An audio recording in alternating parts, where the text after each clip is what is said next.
Growing up, kids wanted to be firemen, police officers, professional athletes, movie stars. Then as I got older, people wanted to be Twitch streamers and YouTubers. But now, many young girls specifically want to be in porn. Today we're looking at how porn became the American dream. Yeah, we're going down a different rabbit hole today. And it's only fitting for me to be drinking my Georgia peach sparkling water as we watch. Let me know what you guys are drinking. Now, let's dive into this crazy story. Today, there's no better way to become rich, famous, and celebrated in modern culture than by making porn videos. Look at the porn stars from days gone by. They mostly ended up dead, addicted to drugs, or washed up on the back streets in downtown LA somewhere. Now look at Mia Khalifa. She's a multi-millionaire who hosted shows with NBA legends, sat front row at Paris and Milan fashion weeks, modeled for Vivienne Westwood and Moschino, runs her own jewelry business, and has been interviewed by basically every major outlet on earth. She was a paralegal from a Lebanese family, and she didn't churn out film for years. She just claimed she made 11 of them over a few months. And within a few weeks of her debut, she was the #1 performer on the biggest adult site in the world, where she received death threats, was shunned from her religion, and her family stopped speaking to her. I was after you. I'm not allowed back in Lebanon. I was banned from the Middle East. Wow. Which is crazy, because they're the ones who watch my videos the most. And she knows because she could see the analytics and the data from all of that, which is actually quite funny. She walked away from the industry forever after making just $12,000, or at least that's what she claimed. You were paid a grand total of $12,000 US, and yet you made millions and millions of dollars for both Bang Bros, the company that you worked with, and Pornhub, the aggregating site. How could that be? That's just how it is. But between then and now, Mia Khalifa, like so many others, has used porn to become, in every sense of the word, famous. I mean, right now it has to do with other avenues to get your content out. Not even sure if we're able to say it on this platform, meaning YouTube. But $12,000 is all that she made from the millions that the people around her made off of her content is actually quite interesting. Not infamous, but legitimately famous, rubbing shoulders with A-listers and getting invited to their cocktail parties. Something huge happened in the world of adult content to create a pipeline to status and generational wealth. For Sarah Jo Chamoun, which is Mia's real name, she grew up right alongside the internet, and more specifically at a turning point for the sex industry. I mean, I'm a kid who grew up playing World of Warcraft and using dial-up internet and fixing the computer at home when it broke. Like, that was my job because I was of that generation. So I think that I've always had a knack for what I like to consume online, which in turn influenced how I like to be online. Adult content back then was an analog affair, driven by VHS tapes, magazines, and adult video stores. The money was limited and controlled by the gatekeepers. Performers like Mia got paid per scene, with no way to self-publish or go independent. It actually still wonders me today how a lot of these stores, like the ones that they showed on the screen, like brick and mortar stores, porn stores, even stay in business today with so much content basically flooding the internet. And like so many others, she was pulled off the street in Miami by a random man who asked if she thought about modeling, suggesting she come down to a studio and take a look around. The studio was Bang Bros, one of the leading studios at the time. It wasn't just, hey, do you want to come do porn? It was more so, oh, you're beautiful. Like, would you like to do some modeling? Oh, you have a great body. Like, I think you'd be great in nude modeling. Things like that. And after I came and toured the studio, it was very respectable. It was a gorgeous location. It was in Miami, in Doral, Florida. It was clean. Everyone who worked there was nice. All of their cubicles were decorated with family photos. Like, it was nothing. She signed the paperwork, came back the next day, filmed her first scene, and a month in, they put her in a hijab, which was incredibly controversial but decisive for her career. All right, so basically they present themselves as this great, respectable company, family pictures on the desk, really nice office and all of that. And if this is how they're getting people to do these types of scenes, they're aggregating young women from the streets. I don't know how about young. I shouldn't say young, but women from the streets to be starring in their shows. They have to have a good presence. They can't just be set up in some garage somewhere, I guess. She told the studio that the video was going to get her killed. I verbatim told them, you guys are going to get me killed.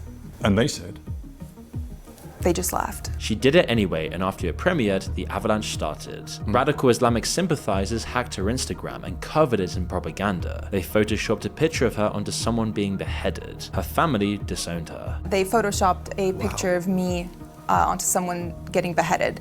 And they said something along the lines of, "You're next." She quit less than a month later, but none of this blew over like she hoped it would, and she couldn't get back into regular employment. I realized that I can never work a normal job again. Bang Bros disputed her account of her career and her argument that they ripped her off. They eventually created a website dedicated to calling her out, called factspeakfiction.co, pushing back on her claims and stating that they paid her over $178,000. They even said she filmed before with a different studio under the name Mia Khalister before Bang Bros, and that her entire narrative was just a total lie. She claimed she walked away from adult content with her head held high, but adult content hadn't walked away from her. So naturally, there was only one way to climb back up the ladder, and OnlyFans took over the entire industry at that exact moment. That was the site I was wondering if we were able to actually mention, since this is my first ever video on this topic on this channel. When Mia joined OnlyFans in 2020, she framed it as a moral response to the Beirut port explosion that killed 218 people in her home country. She publicly pledged to donate the first $100,000 she made on the platform. In 2020, I decided to join OnlyFans after the Beirut blast. I made the decision to join OnlyFans and donate. If I was able to make $100,000, I am donating $100,000, and that's why I'm joining this platform. It doesn't take a very high level of skepticism to wonder whether that was true or just ethical positioning. But either way, it clearly worked out for her career. This is where Mia Khalifa became the bridge between two completely different worlds. The old world of adult content that chewed the old stars up and spat them out, leaving them in places like the tunnels under Las Vegas. And then there's the new world of adult content that makes celebrity entrepreneurs. Let's take Sophie Rain. In 2022, she was a 19-year-old waitress barely covering her bills. She's probably the most popular, known, public-facing figure on OnlyFans right now. And it's actually quite interesting how people like her, and there's a lot like her, grow a following, because they don't grow their following on OnlyFans. They grow their following on other social platforms, making viral content that's actually not porn, but they're good-looking girls. People look deeper into it, and then they get pulled down this rabbit hole into the OnlyFans site, where then they get the dirty content that they have to pay for. She didn't come from an adult entertainment background, but OnlyFans was still her exit. My sister was doing OnlyFans, and I was like, maybe I'll try it so I can get out of this serving job, because I was just serving. I was working literally every day, 9 to 5. Restaurant? It's called Papa Joe's. It was some Italian restaurant down in Tampa. But it was fun. Like, I loved it. I loved serving, but I just wasn't making money. It all kicked off with her infamous Spider-Man video. Every time I was like, no, it's not me. No, it's not me. They're like, no, you're lying. It is. So I just kind of ran with it. It wasn't even her, but she made about $95 million in 3 years from a case of mistaken identity. Isn't that crazy? $95 million. And this is a platform that allows a person, kind of like me here on YouTube. I start my own business, make my own videos, I have no boss, and I make my own money. They're able to do that with OnlyFans, but with explicit content. And the way they make money is not through advertising, which is how I make money here. Ads play on my videos, that's what pays me. They make it through subscriptions because people want to see her content, which is gated behind a subscription model. So in 3 years, how much have you made? I think last time I checked, it was at $95 million. Holy f- Here's what really happened. In September 2023, Sophie and her sister Sierra posted a Spider-Man themed photo set on their OnlyFans. Around the same time, another creator called Naomi, who happens to look like Sophie, filmed an explicit video in a skin-tight black Spider-Man suit. The internet saw the photo set and the explicit video and conflated the two. Millions of men became convinced Sophie had secretly leaked hardcore content. She clocked that it was free traffic and started dressing up as Spider-Man on TikTok to deliberately stoke the rumor. There is no real Sophie Rain's Spider-Man video. The whole thing is a fantasy that lived in the minds of her audience. She also created scarcity around her content by describing herself as a virgin, though she backtracked on that a year later. She actually is still claiming today to be a virgin. Whether that's true or not, I don't know. I don't care, but it's definitely part of her persona that she brings out, which potentially even brings more interest from her subscribers and her viewers. Sophie said her content involves some level of nudity, which is probably understated, but she's definitely not out there doing what Bonnie Blue is doing, which epitomizes exactly what adult content has become, selling the fantasy of personal access to an attractive woman. So basically, this girl right here was doing record-breaking experiences with record-breaking numbers of men, and that's how she was gaining her popularity and really her fame. Sophie now has 16 million Instagram followers. When she walks through a shopping mall in Miami, paparazzi camp outside to ask her about her rumored collab with Drake. The mansion she co-founded with 7 other OnlyFans creators was described in the mainstream press as the Gen Z version of the Playboy Mansion. She's constantly associated with big celebrity events. The industry has swallowed itself and given birth to something entirely new. A monetized intimacy economy where the content can be softer, the stigma lower, and the money exponentially bigger, all while the sexual acts are actually increasingly optional. What the f are the guys paying for at that point?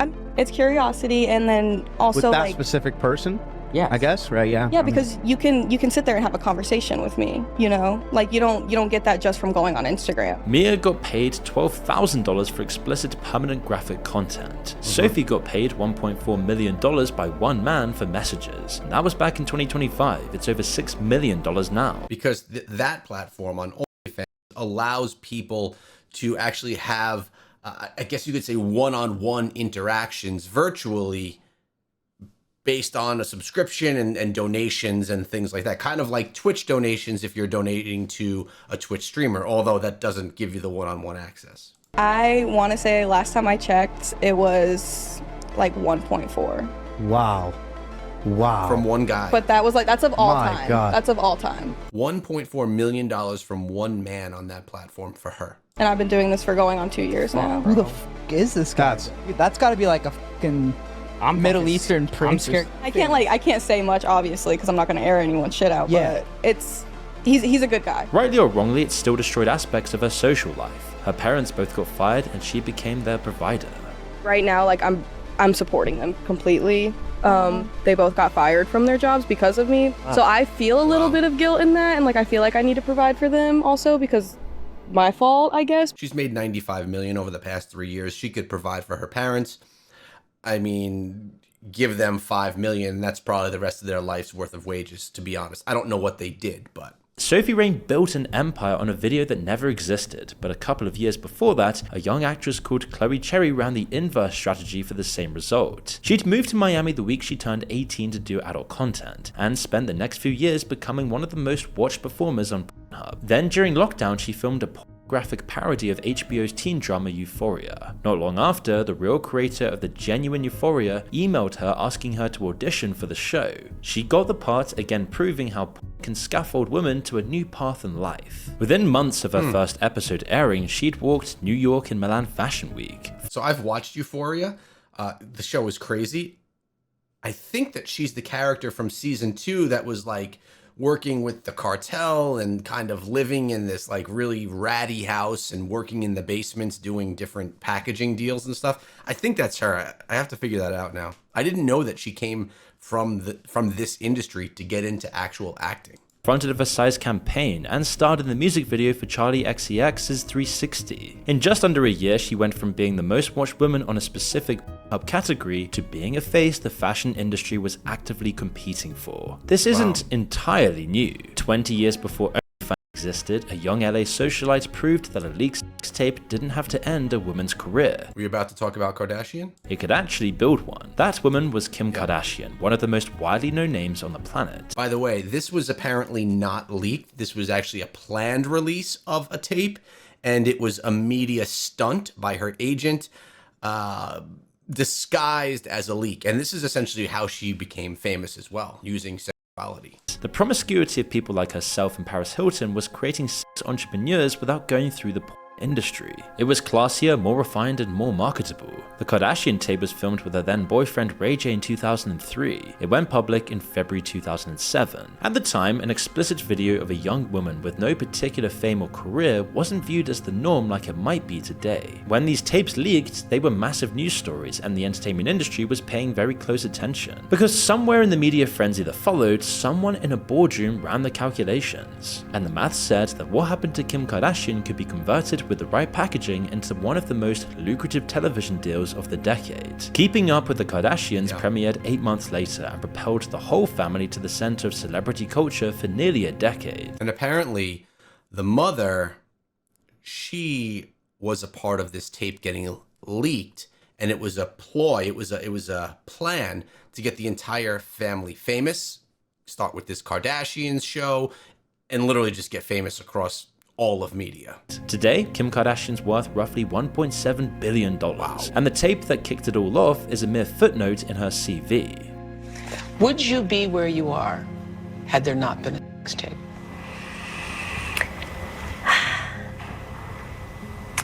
You know, I think that's how I was definitely introduced to the world. It was a negative way, so I felt like I really had to work 10 times harder to get people to see the real me. She's quite honest about impact, saying the worst part wasn't the humiliation itself, but having to explain the tape to her grandmother. She says she was grateful her father had died 4 years earlier and didn't live to see it. I had to explain that to my grandmother. So I think I was more... And you're most glad you didn't have to explain it to... my father. Which is basically a premonition of how many OnlyFans models feel today. OnlyFans relies on publicity and self-promotion. You can't easily shoot scenes under an alias and hide them as a double life. What Kim had inadvertently proved is that attention itself is the asset, and you need to market yourself as a person. Whatever generates the attention is almost secondary. The market logic of modern porn rewards whatever generates the most clicks, and everything else is downstream of that rule. Which is exactly why marketing stunts are getting more controversial and extreme. The Hall of Fame today looks more like an arms race where performers compete for a share of the audience's attention. Like in 2019 when Belle Delphine sold jars of her own bath water for $35 each. She faked her own arrest with a photoshopped Metropolitan Police mugshot and briefly ran a account that turned out to be videos of 2 roosters. Her whole thing was just absurdist performance art dressed up as work, and it made her one of the most famous e-girls on the internet. In 2021, a 17-year-old called Bad Barbie, who had become briefly famous on Dr. Phil for telling the audience to catch her outside, teased her OnlyFans launch for weeks on Instagram. She then opened the account the day she turned 18 and made $1 million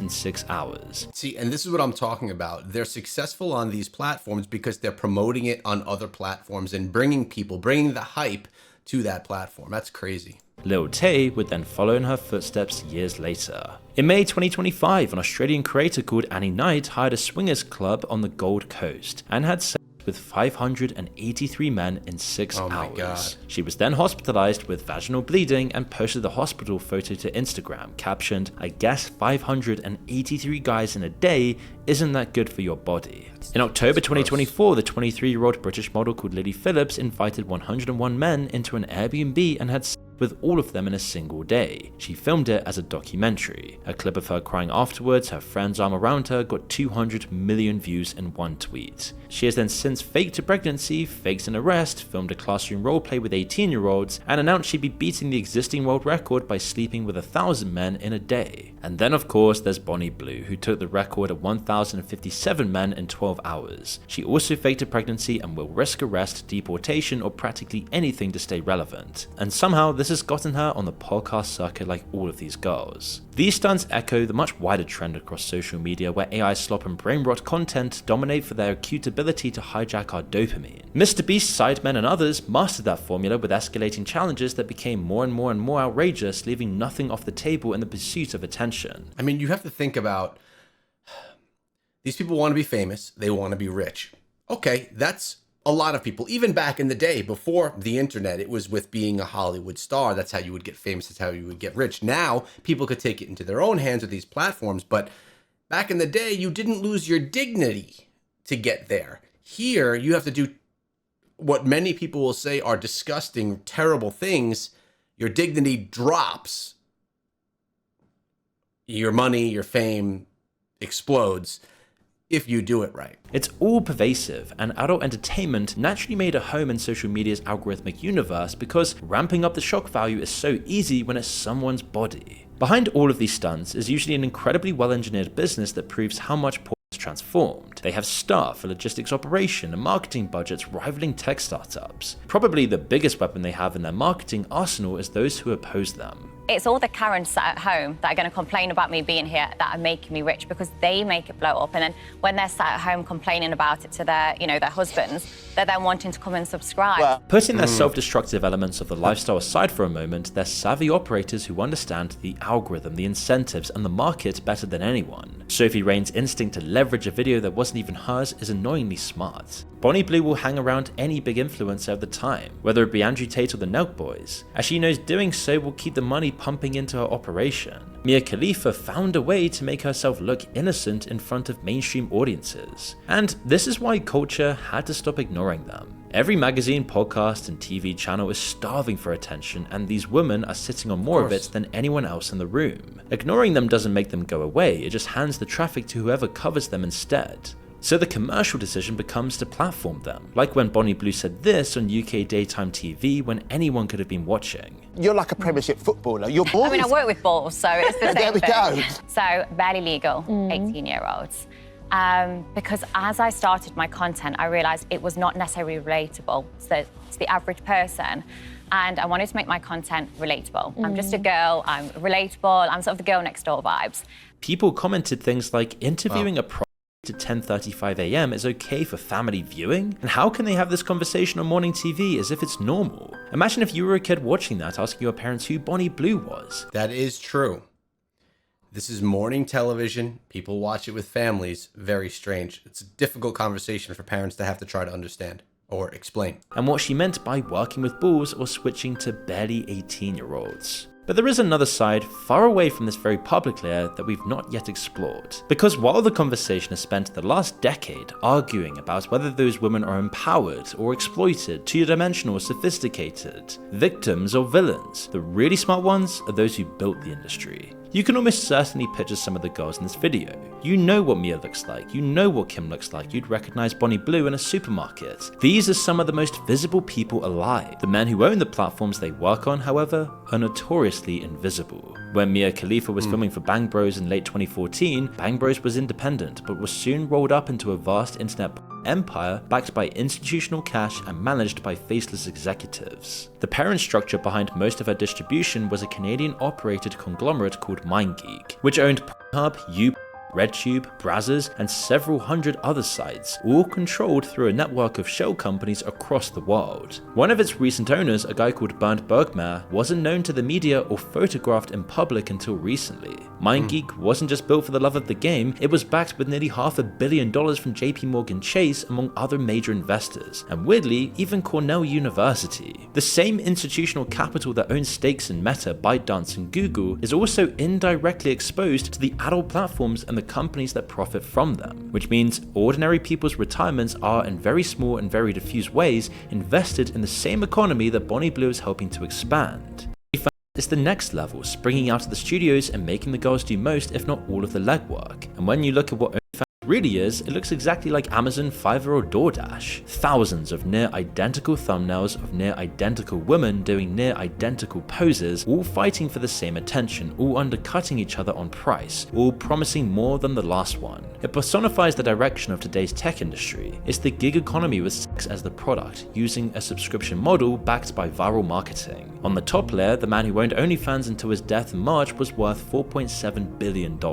On the bottom layer, for every Sophie Rain, roughly 10,000 women upload content nobody is paying for, subsidizing the traffic that makes Sophie Rain possible. Yeah, that's a great point there, that most of the people, 90+%, don't make any money at all on the platform. Platform takes a big cut, routed through a holding company and into a private equity deal being negotiated in Silicon Valley, all to completely our entire society and do untold damage to our culture because of this. What has been labeled as empowerment really involves giving someone on OnlyFans the ability to negotiate the terms of her own exploitation, take home a larger cut of it, and then call the result a business, which on the individual level looks like a meaningful improvement versus Mia Khalifa's situation in 2014. On the collective level, it's built the most efficient content extraction machine in the history of the internet. Millions of women competing against each other, producing an unlimited library of material for a platform they don't own in exchange for a wage that, for most of them, works out to be less than minimum wage. The thing the industry figured out somewhere around 2016 is that you don't need to exploit anyone if you can get them to exploit themselves. You just need to build the infrastructure, take a cut of the door, and let the market do the rest. And that's exactly what the newer platforms are doing. Giving these people a platform to put their content, taking 20%, and then these girls can live their new dreams to be in this industry, rather than being a Twitch streamer, a YouTuber, a fashion model, an actor or actress, a police officer, or anything else that we mentioned in the start of the video. This was definitely a different topic today. Let me know your thoughts down below if you want to see more on this topic. And in the meantime, you could check out some of these crazy things, because that's what we typically cover. I'll see you guys over there.